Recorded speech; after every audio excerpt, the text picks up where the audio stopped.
Enquanto, ó Salvador, teu livro eu ler, meus olhos vêm abrir, pois quero ver da mera letra além a ti, Senhor.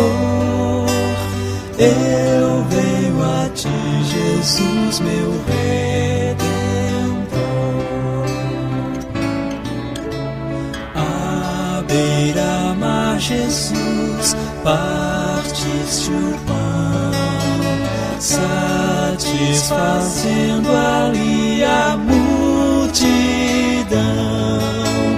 Davi do pão és tu, vem, pois assim satisfazer, Senhor, a mim.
Na presença de Deus derramar,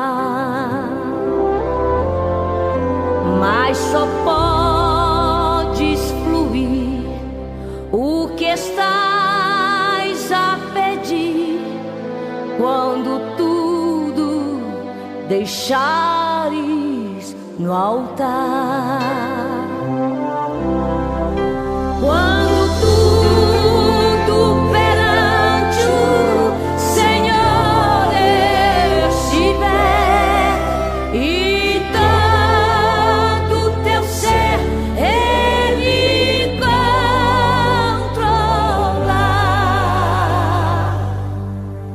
Só então hás de ver que o Senhor tem poder quando tudo deixares no altar.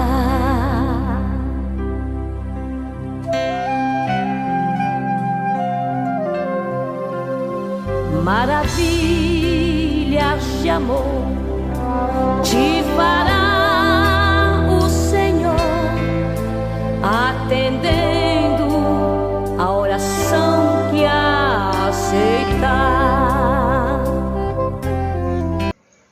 Bom dia, paz do Senhor Jesus.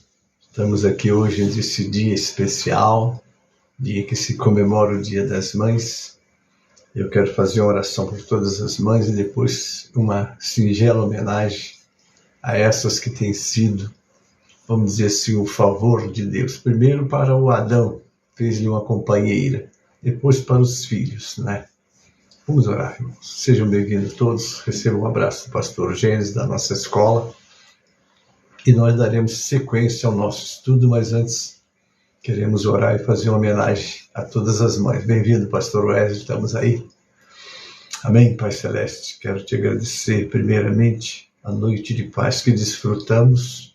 E agora entregar nas tuas mãos esse dia com toda a programação que temos, Senhor, seja na igreja, com o culto presencial, seja esse dia especial em que as mães estão sendo homenageadas, uma homenagem justa e que, de fato, Pai, elas merecem pelo esforço, pelo trabalho que têm dedicado não somente ao esposo e aos filhos, mas também a toda a família. Recebe a nossa gratidão por todas as mães. Quero te pedir a tua bênção para todas elas, Pai, abençoa, mesmo aquelas que as mães já não existem, porque essa homenagem, quando foi criada, era exatamente para homenagear a mãe morta, e depois foi estendida às mães vivas também, Pai. Muito obrigado. Agora abençoe este programa, o nosso caderno de oração, Pai, com todos os pedidos que ali estão. Seja o Senhor, as tuas mãos poderosas para atender cada um e socorrer os necessitados. É a nossa oração também pela nossa nação brasileira, pelos poderes constituídos, eu entrego nas tuas mãos, pela tua igreja, Pai, que tem a missão de ser o sal e a luz da terra. Abençoa, Pai, por tua misericórdia e graça. Agora se conosco, abençoe todos que vão estar comigo nesta aula agora, depois através dos grupos, enfim, que todos sejam abençoados nesse dia, Pai. Recebe a nossa gratidão e agora queremos fazer homenagem àquela que nos trouxe ao mundo por tua orientação e determinação, Pai. Nós agradecemos em nome de Jesus, para a glória do Senhor Jesus. Amém e amém. Vamos ouvir agora a nossa irmã Márcia com este louvor.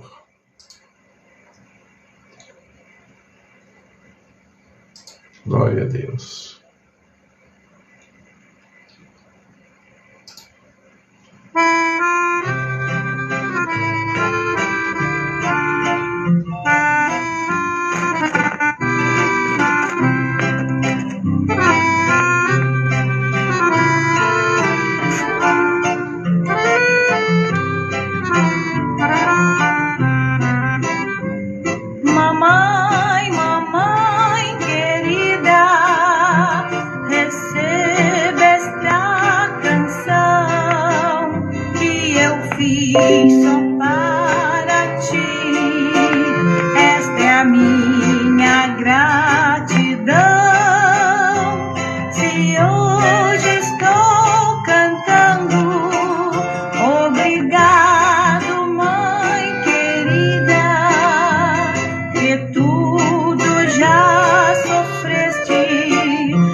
Mamãezinha querida, receba esta canção que eu fiz só para você.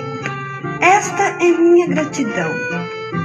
Sabe, mamãe, se hoje eu estou cantando, obrigado, mamãe querida, por tudo que já sofreste em favor da minha vida.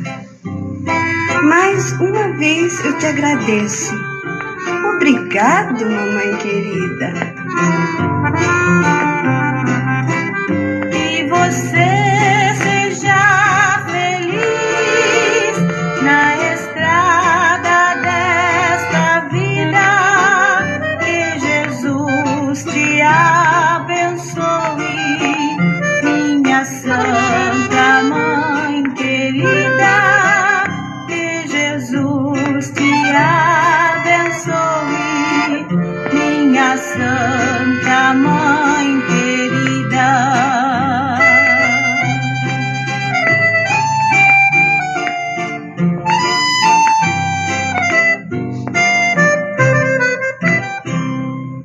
Amém? Então todas as mamães estão de parabéns, não é?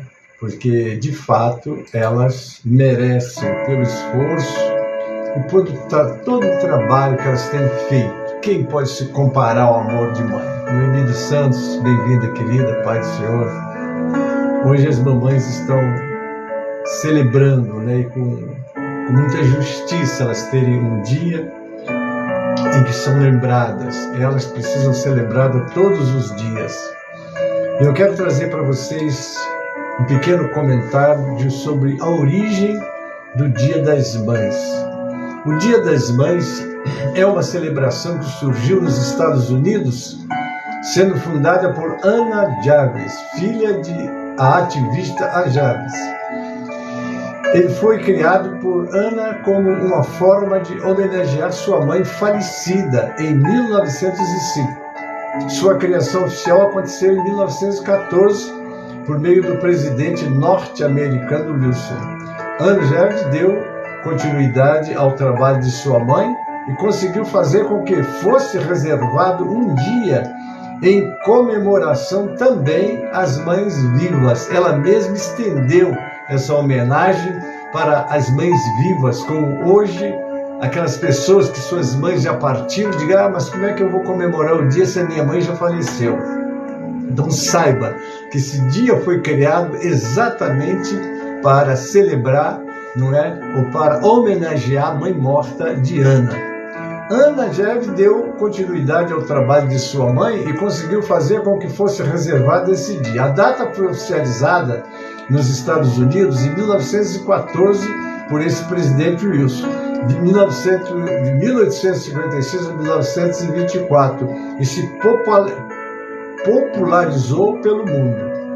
Como o Dia das Mães chegou ao Brasil? No Brasil, o Dia das Mães é comemorado no segundo domingo do mês de maio, assim como nos Estados Unidos, no Japão e na Itália. O primeiro Dia das Mães foi comemorado no Brasil em 1918, por iniciativa da Associação Cristã de Moços de Porto Alegre. Entretanto, a data foi oficializada no Brasil em 1932, no governo de Getúlio Vargas. No país, a data é muito popular e comemorada de diversas maneiras, com eventos especiais, atividades escolares.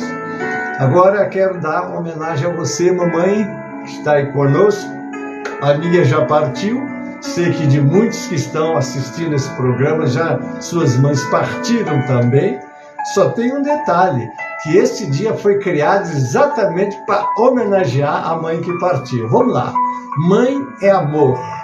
É aquele sentimento de força, de garra, de porto seguro.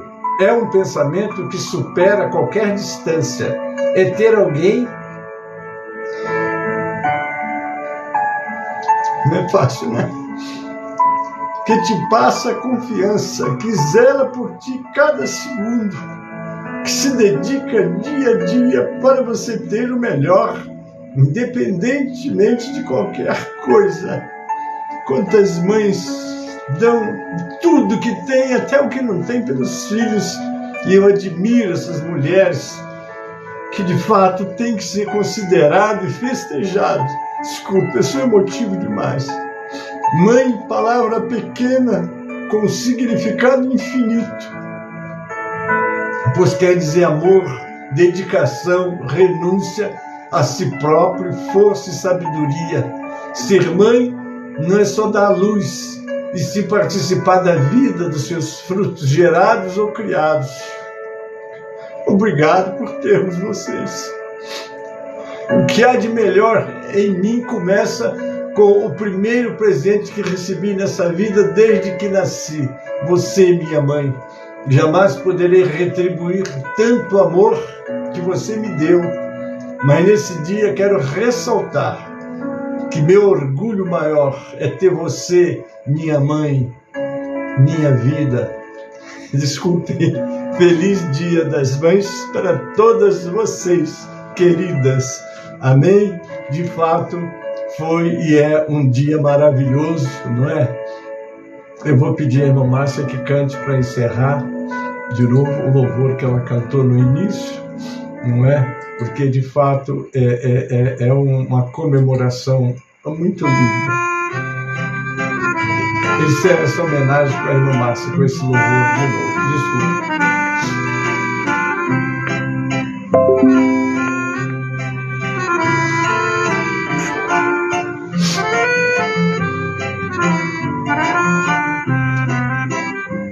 Mamãe, mamãe querida, receba esta canção que eu fiz só para ti. Esta é a minha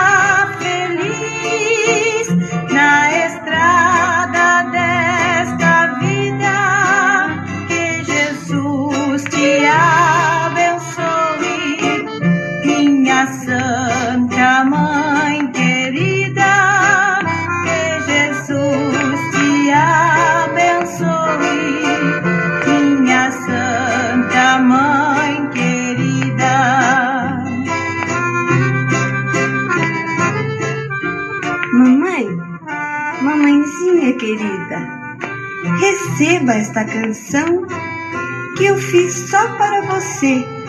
Esta é minha gratidão. Sabe, mamãe, se hoje eu estou cantando, obrigado, mamãe querida, por tudo que já sofreste em favor da minha vida. Mais uma vez eu te agradeço. Obrigado, mamãe querida. Que você seja feliz na estrada desta vida. Que Jesus te abençoe, minha Santa Mãe querida.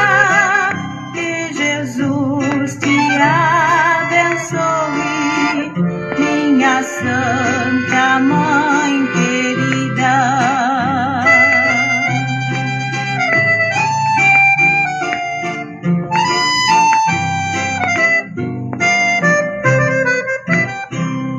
Amém? Então desejo a todas as mães um dia muito alegre, muito feliz ao lado dos seus familiares. Como disse, minha mãe se foi, não é? Já há alguns anos. Eu louvo a Deus porque se foi nos braços de Jesus, não é? Graças a Deus. Eu quero cumprimentar a Leia, querida, Deus abençoe, Adriano, Braga, Almeida, todos vocês, Osias, Elzira, meus companheiros de batalha.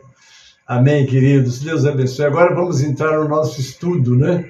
Porque o nosso estudo hoje vai versar ainda sobre o sacerdócio de Cristo, né? O sacerdócio de Melquisedeque era a do sacerdócio eterno de Cristo. Então nós já vamos começar o nosso estudo, né? Porque há muito material para vocês aqui hoje. E eu quero usar bem o tempo para nós meditarmos nesse estudo. Amém, querido? Bem-vindo todos, saúde com a paz do Senhor. Vocês estão chegando aí e são muito bem-vindos, né?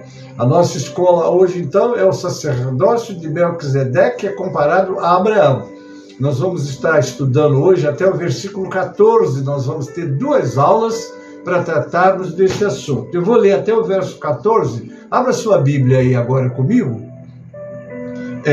Hebreus 7, 1 a 14 diz: porque este Melquisedeque, que era rei de Salém, sacerdote do Deus Altíssimo, e que saiu ao encontro de Abraão quando ele regressava da matança dos reis e o abençoou, a quem também Abraão deu o dízimo de tudo, e primeiramente é por interpretação rei de justiça, e depois também rei de Salém, que é rei de paz, sem pai, sem mãe, sem genealogia, não tendo princípio de dias nem fim de vida, mas sendo feito semelhante ao Filho de Deus, permanece sacerdote para sempre. Considerai, pois, quão grande era este a quem até o patriarca Abraão deu os dízimos dos despojos, e os que dentre os filhos de Levi recebem o sacerdócio têm ordem, segundo a lei, de tomar o dízimo do povo, isto é, de seus irmãos, ainda que tenha saído dos lombos de Abraão. Mas aquele cuja genealogia não é contada entre eles, tomou o dízimo de Abraão e abençoou o que tinha as promessas. Ora, sem contradição alguma, o menor é abençoado pelo maior. E aqui certamente tomam dízimos homens que morrem, ali, porém, aquele de quem se testifica que vive. E para assim dizer, por meio de Abraão até Levi, que recebe dízimos, pagou dízimos, porque ainda ele estava nos lombos de seu pai quando Melquisedeque lhe saiu ao encontro. De sorte que, se a perfeição fosse pelo sacerdócio levítico, porque sobre ele o povo recebeu a lei, que necessidade havia logo que outro sacerdote se levantasse segundo a ordem de Melquisedeque e não fosse chamado segundo a ordem de Arão? Porque, mudando-se o sacerdócio, necessariamente se faz também mudança da lei. porque aquele de quem estas coisas se dizem pertence a outra tribo, da qual ninguém serviu ao altar. Visto ser manifesto que nosso Senhor procedeu de Judá, e concernente a essa tribo nunca Moisés falou de sacerdócio. Então está aí, queridos, a nossa aula de hoje está se prendendo aqui, e nós continuamos falando sobre o sacerdócio de Cristo, né? Hoje, o Senhor Jesus está representando todo o seu povo perante Deus, o sacerdote perfeito, o sacerdote eterno. É o estudo que nós estamos desenvolvendo. Vamos lá. Após as advertências dadas do capítulo 5, do versículo 1 ao 6, 12, o capítulo 7 retorna o tema de 5:10, que diz que Cristo foi constituído sumo sacerdote segundo a ordem de Melquisedeque. Jesus Cristo é superior a Melquisedeque e a qualquer outra autoridade religiosa, tanto em posição quanto em autoridade. Nesta discussão, o autor mostra que o sacerdócio levítico, muito familiar aos leitores judeus, foi substituído por uma nova ordem de sacerdotes, que foram prefigurados e caracterizados por Melquisedeque. No capítulo 7, nós vamos ter todo o capítulo para estudar, não é? Mas vamos dar um início aqui no ensino avançado da maturidade, Hebreus 5:14. Os versículos 1 a 10 descrevem a superioridade do sacerdote de Melquisedeque. Segundo informa Gênesis, lá no capítulo 14, do 18 ao 20, Melquisedeque foi maior que Abraão e Levi. Os versículos 11 a 25 descrevem a superioridade de Cristo, o sacerdote, como Melquisedeque, como diz o Salmo 110:4. Cristo é sacerdote eterno e é maior que os sacerdotes levíticos descendentes de Abraão. No capítulo 7:1, a menção de Melquisedeque lembra a referência já feita a esse antigo sacerdote em Hebreus 5:10 e 11. Melquisedeque foi tanto rei quanto sacerdote, uma combinação comum nos tempos antigos. Vamos lá, Salém, tempos depois, foi chamada de Jerusalém. No capítulo 7, no versículo 2, o nome Melquisedeque significa rei de justiça. Salém significa paz. O rei ideal reina em justiça, o que assegura a paz. Está lá em Isaías 32, versículo 17. Vamos para o verso 3. Sem pai, sem mãe, sem genealogia. Gênesis, um livro com muitas genealogias, não tem nenhuma para Melquisedeque. O autor não está dizendo que Melquisedeque nasceu sem pai e mãe, o que seria um absurdo. Apenas que não existe nenhum registro do seu nascimento nas genealogias de Gênesis. Essa descrição de Melquisedeque prefigura o sacerdócio eterno de Jesus. E tal como ele, Jesus é tanto sacerdote como rei, pertencendo a um sacerdócio de justiça independente de Arão. Alguns comentaristas referem-se a essa passagem como a suposição de que Melquisedeque seria uma manifestação pré-encarnada de Jesus, o que é improvável, pois, como o autor afirma aqui, claramente ele é semelhante ao Filho de Deus, e não o mesmo que ele. Melquisedeque foi grande porque Abraão deu a ele os dízimos. No texto grego, a palavra patriarca é enfática. A grandeza de Abraão, aquele que possuía as promessas de Deus, ressalta a posição ainda maior de Melquisedeque, o sacerdote de justiça. Os versos no capítulo 7, 8 a 10, Melquisedeque era não apenas superior a Abraão, mas superior ao sacerdócio levítico de duas maneiras. Primeiro, os sacerdotes levíticos eram homens comuns que morrem e, deste modo, diferentes dos sacerdotes que representavam o povo em diferentes épocas. Melquisedeque, pelo contrário, vive no sentido de que o Antigo Testamento não registra a sua morte. Em segundo lugar, até Levi deu o dízimo a Melquisedeque por meio da oferta a Abraão.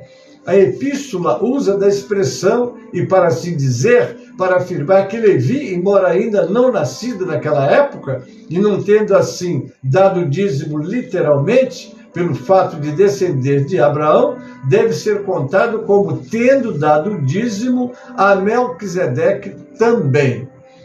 Do verso 11 ao 25, porque Cristo, o sacerdote segundo a ordem de Melquisedeque, substituiu o sacerdócio levítico, interpretado no Salmo 110:4, frase por frase, o autor de Hebreus dá a resposta. O sacerdócio de Cristo foi profetizado, está lá nos versos 11 a 14. Seu sacerdócio era baseado na virtude da vida incorruptível, verso 15 a 19.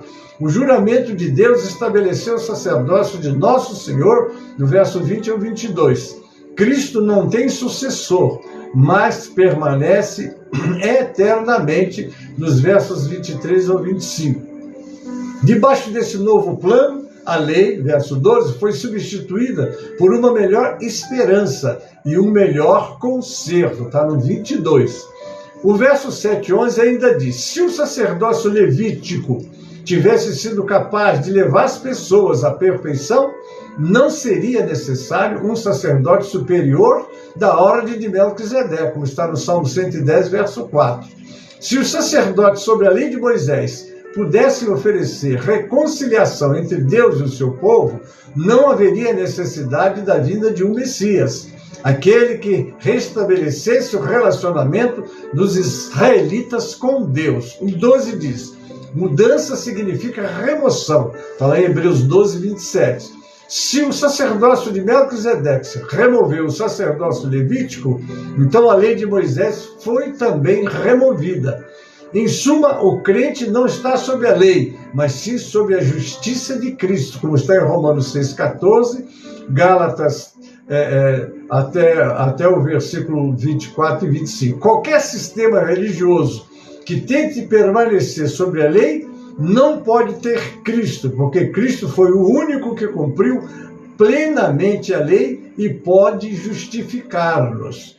Do verso 13 ao 19, o autor fornece dois argumentos para demonstrar que a antiga aliança foi substituída. A primeira está nos versículos 13 a 14 e a segunda nos versículos 15 a 19. O verso 13 e 14, aquele de quem essas coisas se dizem, é o Senhor que se levantou de outra tribo, Judá. De acordo com a lei, a tribo de Judá não tinha a ver com o sacerdócio. O argumento se baseia no Salmo, de novo, 110, versículo 4, e Hebreus 6, versículo 5. Se o Antigo Testamento dizia que outro sacerdote de outra tribo estava por vir, é porque claramente aquela aliança estava por ser substituída. Não esquecendo, e eu repito sempre, aquele versículo 17 do capítulo 1 do Evangelho de João. A lei foi dada por Moisés. A graça e a verdade vieram por Jesus Cristo, o nosso sacerdote perfeito e eterno. O Senhor, no entanto, é um sacerdote segundo a virtude da vida incorruptível, como afirma o Salmo 110, 4, citado no versículo 17. Jesus é um tipo diferente de sacerdote, outra indicação de que a aliança mudou. O mandamento não foi abrogado, houve uma interpretação da lei. Dos versos 20 ao 28, eu estou lendo todo, que depois eu vou continuar no próximo domingo, na mesma lição, na segunda parte. Então vamos lá. Tendo provado que a antiga aliança foi substituída, o autor argumenta ter sido trocada por algo melhor. O sacerdócio de Cristo é superior ao sacerdócio levítico, porque foi estabelecido por um juramento de Deus. Jurou o Senhor, está lá no Salmo 110, 4. Os versos 23 a 24, como Cristo vive eternamente, seu sacerdócio é perpétuo. No sistema levítico, a função de sumo sacerdote estava sempre mudando de mãos. Ao morrer um sumo sacerdote, o outro assumia a função. Flávio Josefo avalia que existem 83 diferentes sumos sacerdotes de Arão até a queda do templo no ano 70 depois de Cristo. E no verso 25, Cristo pode também salvar por ser inteiramente divino e inteiramente humano. Se este versículo for tomado como se referindo à presente intercessão de Jesus por nós, a palavra salvação adquire um significado de santificação, processo contínuo pelo qual somos libertos do poder do pecado. Esse processo deverá ser um dia completado com a nossa glorificação, quando formos, enfim, resgatados totalmente do pecado. Vocês vão se lembrar que o pastor trouxe uma palavra sobre os 3 tempos da salvação. Na conversão, fomos salvos do castigo do pecado. Na santificação, nós estamos sendo salvos do domínio do pecado. E na glorificação, seremos salvos da presença do pecado. Então, nessas 3 fases é que você, então, toma posse da vida eterna. Glória a Deus. A palavra perfeitamente talvez se refira a essa glorificação, a nossa salvação completa, integral, que se chegam. O verbo grego para chegar está no presente, o que indica que Jesus continua a salvar aqueles que se chegam a Ele. Se chegou a Jesus, está salvo. Agora, permaneça com Jesus para poder ser glorificado, quer dizer, ser recebido na glória, como a igreja triunfante está, não é? Nós temos a igreja militante, que é que nós estamos hoje trabalhando, e a igreja triunfante já está com o Senhor, onde todos os salvos já estão abraçados pelo Senhor lá. Isso é o que diz a Bíblia, a palavra de Deus. Em outras palavras, nossa justificação é um acontecimento definitivo, consumado na cruz. Mas a santificação, aleluia, é um processo contínuo. Não deixa a santificação. Separa-se do mundo, separa dos prazeres do mundo. Este mundo jaz no maligno. Os jornais, os telejornais, enfim, todos os movimentos que têm crescido no mundo afasta a criatura do Criador, porque o mundo jaz no maligno. Daí a necessidade de nós primarmos pela santificação. E como é que primamos pela santificação? Escondi a tua palavra no meu coração para eu não pecar contra ti. Você tem um sumo sacerdote intercedendo por você na presença de Deus, espiando os seus pecados. Você é acusado, Satanás é o nosso acusador. Jesus Cristo é o nosso advogado de defesa, e o maior argumento que Jesus tem, ele pagou o preço pela tua redenção, porque aquele sangue que foi derramado na cruz não foi só pelos pecados passados, pelos pecados presentes e pelos pecados futuros, estão todos pagos pelo sangue de Jesus. Mas uma coisa você precisa lutar: pela santificação. É que você precisa continuar, aquele processo contínuo na nossa vida. Como Cristo tem um sacerdócio eterno, ele pode salvar perfeitamente, palavra que significa completamente ou inteiramente, para a sua salvação completa. Amém, querido? Está lá em 1 Tessalonicenses 5:23. Deve o crente se chegar a Deus por meio de Cristo, que intercede por ele. Como é que Jesus vai interceder por uma pessoa que o abandonou?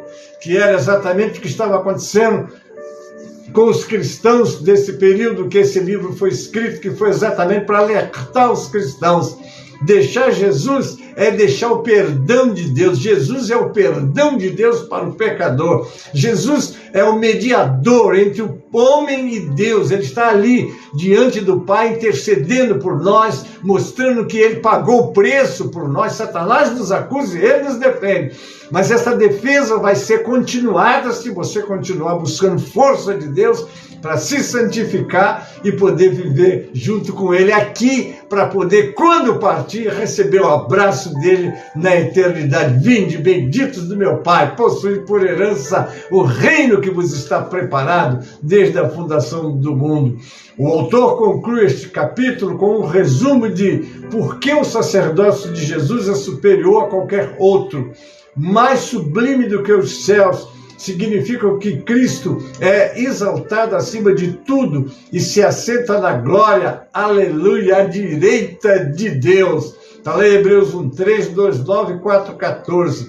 Como os sumos sacerdotes de oferecer cada dia sacrifícios, o sumo sacerdote oferecia um sacrifício continuamente, anualmente, no dia da expiação, por si mesmo e pelos pecados do povo. Ele tinha que estar também oferecendo sacrifício por ele. Está lá em Hebreus 9:7 e 10:1.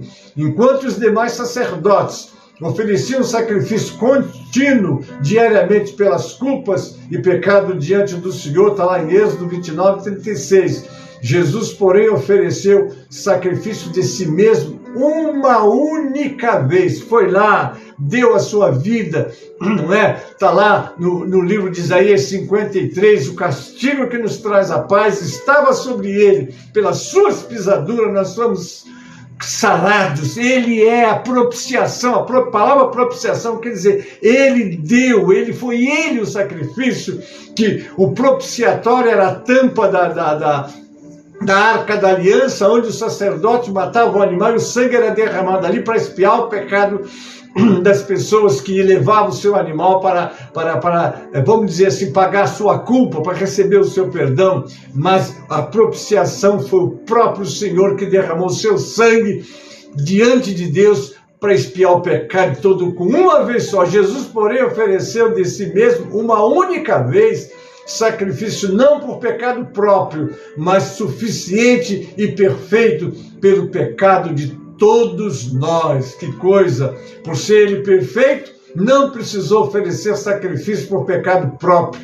A natureza estável, permanente e eterna do sacerdócio de Jesus, estabelecido por juramento de Deus, contrasta com a natureza frágil e temporal do sacerdócio levítico. Aqui eu fiz uma introdução para vocês, que esse assunto me empolga muito, é muito glorioso e maravilhoso. Nós sabemos, querido, você tem um sacerdote. Os judeus tinham um sacerdote que podia entrar uma vez por ano. Hoje nós temos um sacerdote que está presente lá, está do lado do Pai, está orando por você, orando por mim. É o que nos sustenta na nossa caminhada. Glória a Deus. Vamos agora fazer uma reflexão verso por verso. 1 e 2, a descrição de Melquisedeque vem de Gênesis 14, 18 a 20. Está lá. Então Melquisedeque, rei de Salém e sacerdote do Deus Altíssimo, trouxe pão e vinho e abençoou Abraão, dizendo: bendito seja Abraão pelo Deus Altíssimo, Criador dos céus e da terra, e bendito seja o Deus Altíssimo que entregou seus inimigos em suas mãos, e Abraão lhe deu dízimo de tudo. Ele parece ter sido um homem extraordinário que serviu ao seu povo tanto no ofício de rei como de sacerdote, aqui se referindo a Melquisedeque. Salém pode ter se tornado posteriormente a cidade de Jerusalém. A designação Deus Altíssimo significa que Melquisedeque adorava o Deus verdadeiro. Que Melquisedeque foi um homem que nasceu, não sabemos, não temos explicação, apenas temos o registro que ele tinha uma posição, não é, extraordinária, né? E esta passagem refere-se à época em que Abraão regressava da matança dos reis. 4 reis na região de Abraão tinham se unido e conquistado Sodoma e outras cidades vizinhas. Está lá em Gênesis 14, 1 a 11. O sobrinho de Abraão, Ló, e sua família moravam em Sodoma. Quando ouviu que Ló e sua família tinham sido capturados, Abraão mobilizou 318 homens para a batalha. Com um ataque surpresa, Abraão e seu pequeno grupo de homens libertaram Ló e os outros que tinham sido capturados. Está lá em Gênesis 14, 12 a 16. Depois de derrotar os 4 reis, Abraão tornou-se o homem mais poderoso naquela terra, e Melquisedeque lhe saiu ao encontro e o abençoou. Como deve ter sido esse encontro. Eu às vezes me transporto pela imaginação dos acontecimentos para ver assim mais de perto as coisas, que deve ter sido uma glória. Abraão, não é? Aquele homem abençoado por Deus, porque foi obediente à ordem de Deus, que a bênção de Deus é condicional à obediência, não é? E Abraão foi obediente. Então Abraão deu a Melquisedeque o dízimo de tudo quanto tinha ganho na batalha, porque Melquisedeque era sacerdote do Deus Altíssimo. Dando dízimo a Melquisedeque, Abraão estava entregando a sua oferta ao representante de Deus. Embora esses dois homens fossem estranhos um ao outro, eles compartilhavam de uma característica muito importante. Ambos adoravam e serviam ao único Deus que criou o céu e a terra. Este foi um momento de grande triunfo para Abraão. Ele tinha acabado de derrotar um exército e tinha liberado um grande grupo de cativos. Se ele tivesse alguma dúvida em sua mente sobre quem havia lhe dado a vitória, Melquisedeque teria lhe esclarecido, lembrando-lhe das promessas do Senhor, que está lá em Gênesis 14, 20, eu leio: e bendito seja o Deus Altíssimo, que entregou seus inimigos em suas mãos, e Abraão lhe deu o dízimo de tudo. Abraão reconheceu que este homem, Melquisedeque, adoravam o mesmo Deus. Os leitores originais de Hebreus teriam reconhecido que Melquisedeque era maior do que Abraão, porque ele era capaz de receber dízimos e o abençoar. Este argumento pode não transmitir a mesma força lógica para os leitores de hoje, como transmitiu na época, mas esses primeiros crentes judeus entenderam o argumento. Uma das razões pelas quais Melquisedeque é tão significativo é que seu nome significa rei de justiça. O sufixo deste nome, Quisedeque, significa justiça. Ele é também o rei de paz, porque Salém significa paz. No nome e na posição de Melquisedeque, a justiça e a paz andam juntas. Portanto, Melquisedeque representa os mesmos traços de caráter que o Messias, o Senhor Jesus Cristo, que revelou a justiça e a paz de Deus. Quem foi Melquisedeque?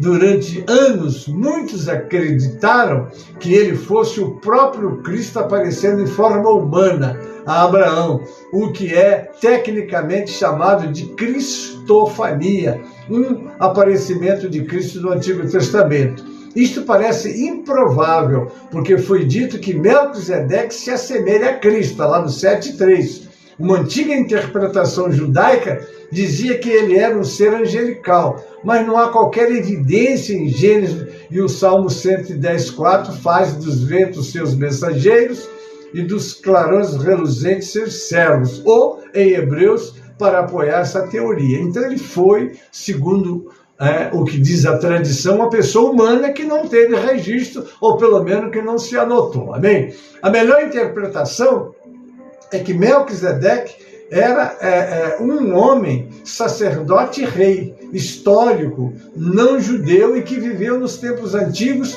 e que era um símbolo e um tipo de Cristo. A Bíblia é cheia de narrativas e de informações de pessoas que não pertenciam à família de Abraão, mas que foram destacados na Bíblia por suas vidas diante de Deus. Oh, meus irmãos, meus queridos, Deus está olhando para o seu caráter, não para a sua reputação, ainda que a sua reputação está sendo vista pelas pessoas, não é? Mas a grande verdade é como o caso de Jó. Quem era Jó? Jó não era judeu, não pertencia, não é a comunidade dos hebreus, mas aquela vida aproximada de Deus chamou a atenção de Deus. Você também e eu podemos chamar a atenção de Deus pelo nosso caráter restaurado pelo Senhor e uma vida séria diante de Deus. Vamos lá para o verso 3. Para apoiar o argumento, o autor de Hebreus usou o que não é dito em Gênesis 14, tanto ou mais do que aquilo que é dito. A Bíblia não fornece uma genealogia para Melquisedeque, nem registro de sua morte. Embora a Bíblia não forneça detalhes sobre a vida de Melquisedeque, é muito possível que ele tenha sido um rei, um sacerdote humano que realmente teve paz e que, portanto, nasceu e por fim morreu. Mas como não houve registro, então ficamos só com a informação que temos, né? Eu aprendi isso, não falar com certeza o que a Bíblia não fala com clareza. Vamos guardar isso aí. A teologia e a tipologia judaica, porém, só são constituídas sobre aquilo que o texto bíblico diz. Por não haver nenhum registro de pai ou mãe e genealogia no texto bíblico, é como se ele não estivesse. Pelo fato de o texto não registrar princípio de dias nem fim de vida, é como se Melquisedeque nunca tivesse nascido ou morrido. A comparação é feita entre a ordem sacerdotal de Melquisedeque e a de Arão, que dependia inteiramente da genealogia. Os sacerdotes da família de Arão sucediam-se por ocasião da morte do sacerdote anterior, tornando a data da morte extremamente importante. Nenhum dos aparatos do sacerdócio de Arão, está lá em Êxodo 39, foi aplicado a Melquisedeque, exceto a sua nomeação da parte de Deus. Desta forma, Melquisedeque prefigura o Senhor Jesus Cristo, que é o emissário especial de Deus, sem qualquer registro de princípio ou fim. Melquisedeque, sendo feito semelhante ao Filho de Deus, permanece sacerdote para sempre. O texto em Hebreus não diz que Jesus se assemelhava a Melquisedeque, mas que Melquisedeque se assemelhava a Jesus. Preste atenção nesse detalhe, né? Melquisedeque foi um homem real, um servo de Deus cuja história é registrada no livro de Gênesis, de forma a fazê-lo semelhante àquele que viria e cumpriria completamente os ofícios de sacerdote e rei, e que seria verdadeiramente um sacerdote para sempre, que é Jesus. Amém? Vamos para o 4. Por maior que Abraão tenha sido, o texto em Hebreus diz que Abraão reconheceu quão grande era este, quer dizer, a Melquisedeque, dando-lhe os dízimos dos despojos da batalha. O argumento segue uma lógica simples aqui. A força do argumento depende inteiramente desta premissa: seres superiores recebem a oferta de seres inferiores. O 7:5:6, a principal premissa de 7:7, é explicada pela lei judaica Antigo Testamento, quando Deus começou a ensinar aos israelitas as suas leis. Ele também estava ensinando ao seu povo a maneira como adorá-lo. Não é? Nós somos feitos para adorar o Senhor. E não esqueça que o Senhor está à procura de verdadeiros adoradores que o adorem em espírito e em verdade. Você vai na igreja logo mais? Glória a Deus. Vai adorar a Deus. Vai lá oferecer o teu culto, a tua oferta, de coração, como quem vai reconhecendo que precisa adorar, que precisa agradecer. É a sua oferta que deve ser.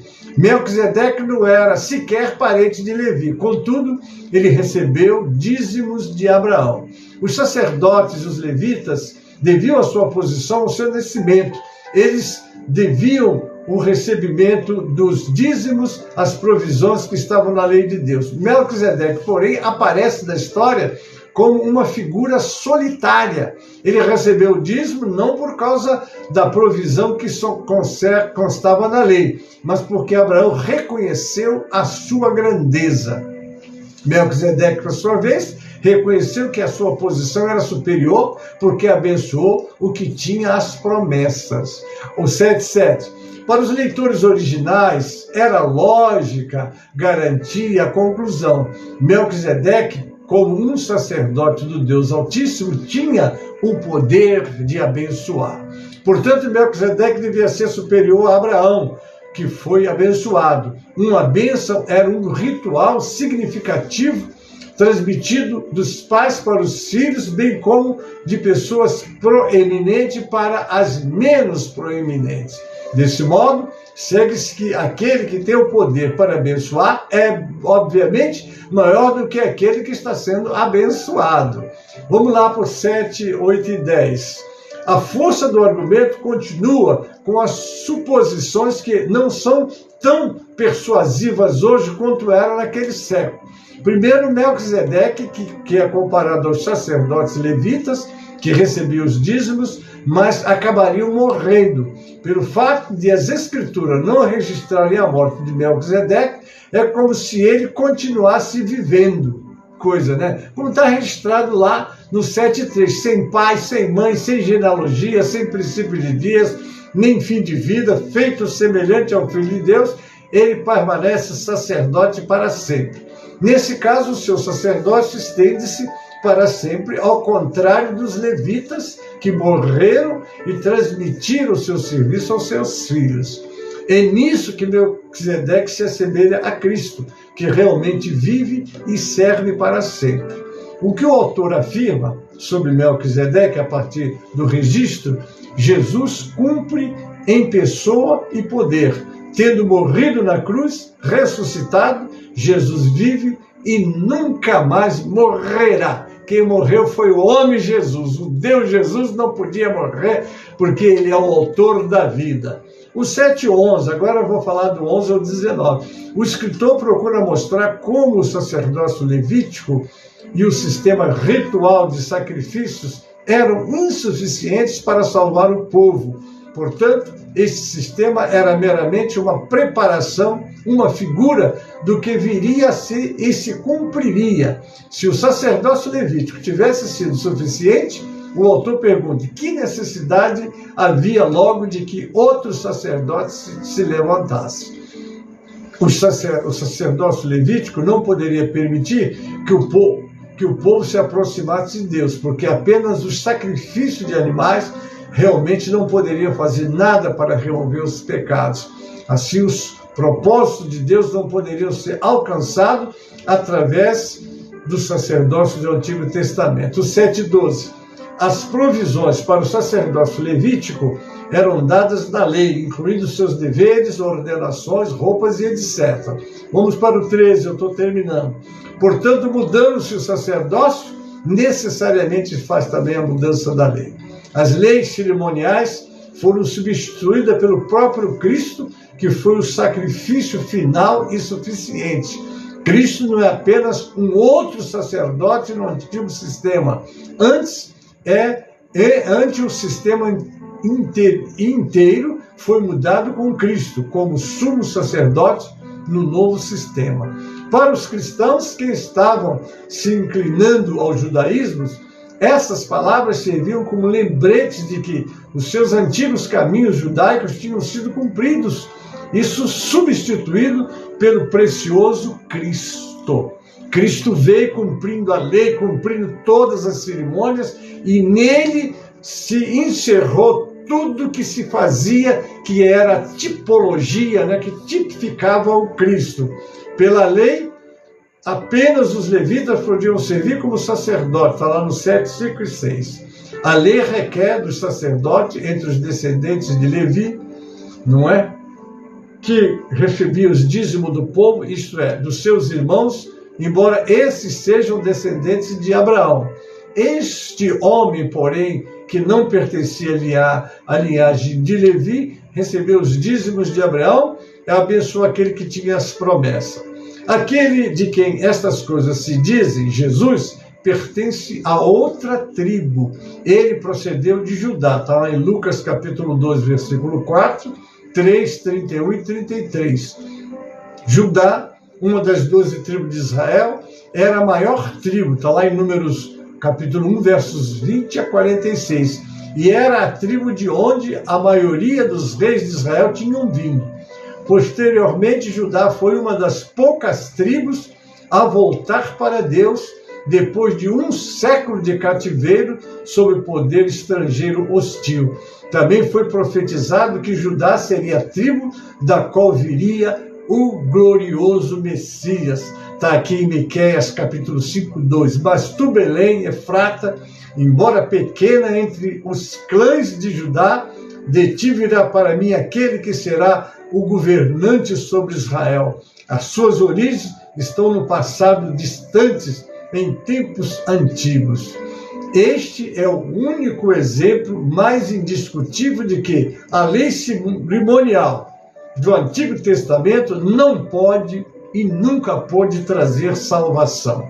Os descendentes de Levi foram ordenados para ser sacerdotes, mas Deus proclamou que o Messias viria através da tribo de Judá. Esta é a mais mais uma prova de que o sacerdócio levítico era temporário. O melhor sumo sacerdote ainda estava por vir e já veio, que é Jesus Cristo. E eu já estou encerrando a nossa aula de hoje, queridos. Deus vos abençoe. De novo, parabéns às mamães pelo seu dia. E agora nós vamos chamar o nosso hino de encerramento e já estaremos em seguida fazendo a conclusão. Vamos lá, vamos agora abrir o nosso cantor no 137 do Cantor Cristão e vamos adorar o Senhor com este louvor do 137 do Cantor Cristão.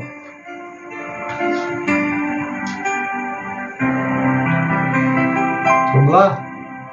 Enquanto Salvador teu livro ler, meus olhos vem abrir, pois quero ver da mera letra lei a ti, Senhor. Eu venho a ti, Jesus, meu Redentor. À beira-mar, Jesus, partiste o pão, satisfazendo ali a multidão.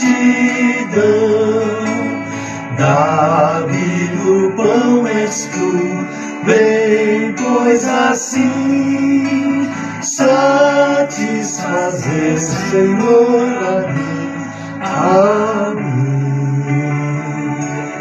Amém, amados? Estamos caminhando agora para o encerramento. Quero agradecer você que esteve comigo todo esse tempo. Não citei o seu nome porque estava na meditação, não é? Mas estamos agradecidos a todos.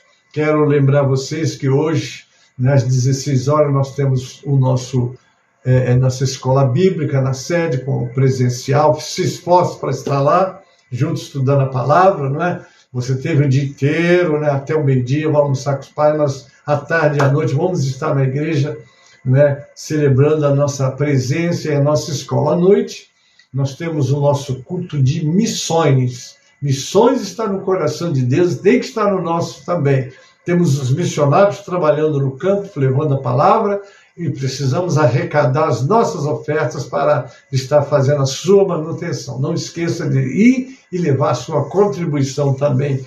Todas as igrejas do Ministério São Miguel Paulista hoje estão fazendo o culto de missões. Também, obviamente, teremos a homenagem às nossas mamães também, como sempre acontece nas nossas igrejas. Amém, queridos? Então, eu estou orando, já me despedindo de você, né? E você que fez aniversário essa semana, Deus te abençoe grandemente, multiplique a sua data, e nós vamos agora juntos recitar o versículo do aniversariante, Salmo 90, versículo 12. Vamos lá?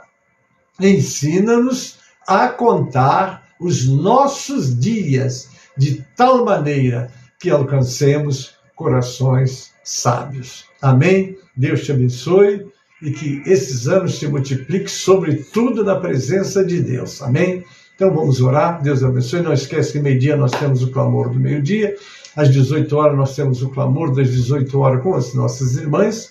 E lá no fim da noite está o nosso pastor Ilci, não é? Com uma audiência com você e Deus, que sempre está abençoando as nossas vidas. Amém, queridos? Vamos orar. Deus abençoe. Obrigado pela tua presença, né? E que Deus te dê um domingo de mãe com sua mamãe, você que tem a mãe viva. Quem não tem também, creia e saiba que essa data também para as mães já que partiram. Você pode reunir os seus filhos e agradecer a Deus, porque esse dia também é comemorado para aquelas que já partiram e, sobretudo, que estão com o Senhor. A minha, eu tenho certeza, está com o Senhor. Louvado seja o nome do Senhor por isso. Amém? Oremos então. Pai, muito obrigado por esta aula, por tudo que aqui fizemos. Queremos te agradecer por todas as mães do nosso país. Abençoa elas, abençoa seus filhos. Que seja um dia memorável, que seja um dia de alegria, Pai.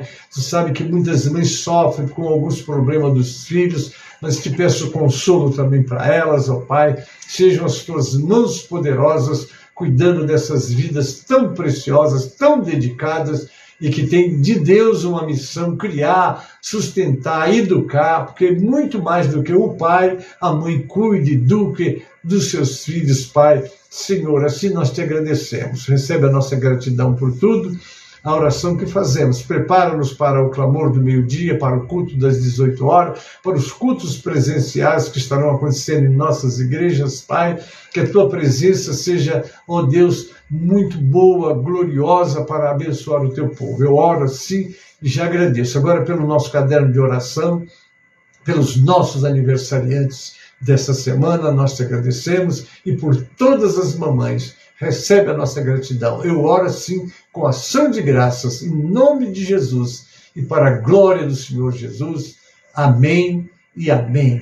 A graça do Senhor Jesus e o amor de Deus, o nosso Pai, a comunhão e as consolações do Espírito Santo seja convosco, amados, e com todo o povo de Deus que está na terra. Amém e amém. Um abraço do pastor Gentes, mamãe, filhos, todas as famílias. Fiquem na paz e um ótimo domingo. Amém e amém.